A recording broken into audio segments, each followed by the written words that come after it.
Architecture. It's an interesting subject. I think it's my father.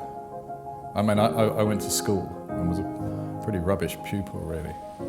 And then my father decided that instead of me joining the army, which is what I wanted to do, he said, no, you don't destroy buildings, sort of, why not put some buildings up? And so I said, okay, I'll become an architect then.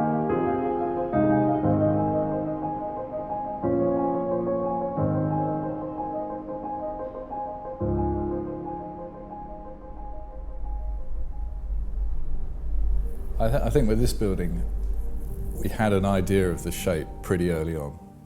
It was quite a sort of fundamental driver, this building that was more like a plant than the sort of square tower building. We came from the shape and then we started to bend the passive house and the structure around the shape. And we tend to do that. And if something gets in the way and it becomes impossible, we go somewhere else. But with this building, nothing got in the way. So we just carried on.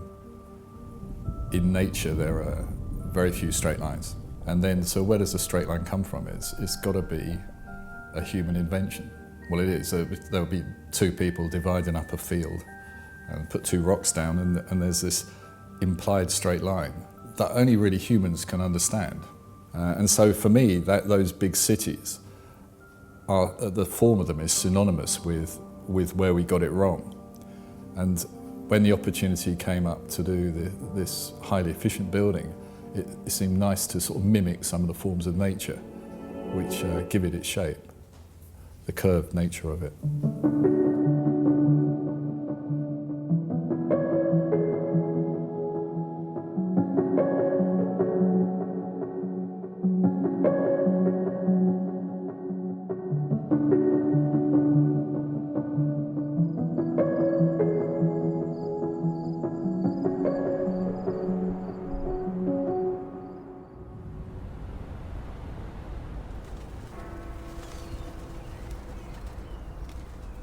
I've always wanted to do a building in North America. Vancouver's just an incredible place. And I like the idea of the curve in Vancouver. I think when you look at the other buildings in Vancouver, and there are some really quite interesting ones, it sort of sets itself apart. It's got quite a nice flavour. It's very simple.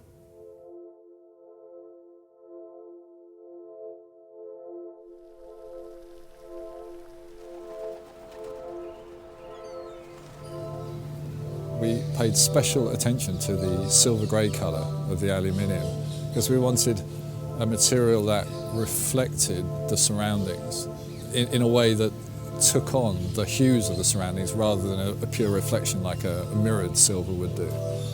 And we like the idea that when the facade is facing towards the ground, you get the parks and the buildings around taking on those colours, and then as it swoops around and faces towards the sky, you get the sky and the clouds reflected in the building. As the seasons change and as the light changes through the day, so the colour of the building will subtly change, sort of chameleon.